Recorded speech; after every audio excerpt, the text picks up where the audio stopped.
Hey guys, welcome to this session. This is our new topic, extraction of metals. And today we're going to discuss about the introduction to metals. So simply in this video, we're going to see uh, the occurrence of metals and how they appear on our Earth's surface before going to the extraction of these metals. Now let's start with the simple introduction to these metals. Now we have to know that the most metals are found naturally as the compounds called the minerals.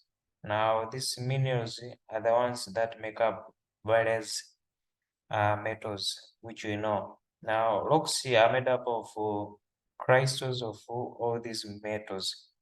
Now we have to know that an ore is a rock that contains enough of metal components for it to be worth extracting the metal. So as you can see there, it's a simple metal ore. Now the most common ores contain oxides.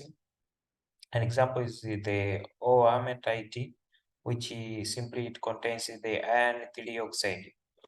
Now some common other metal components they contain various other metal components. Take an example, the malachite contains the copper 2 carbonate.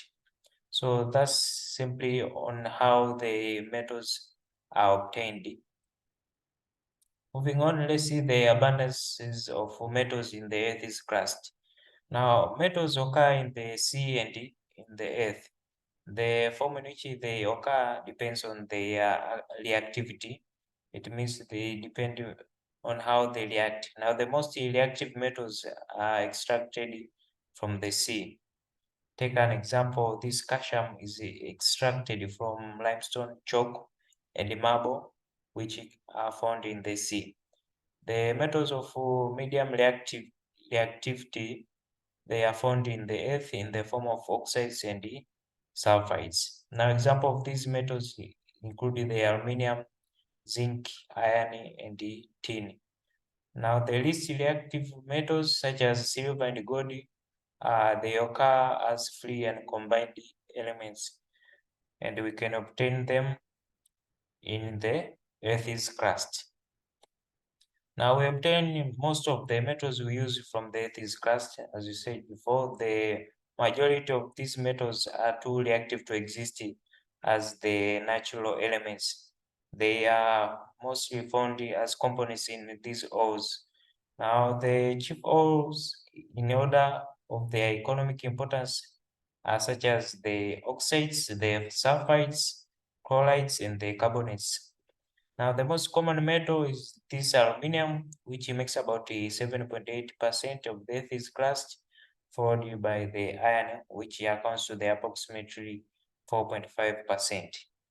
The other include as follows the calcium that contains 3.5% sodium, 2.5% potassium, 2.5%, and the magnesium, 2.8%.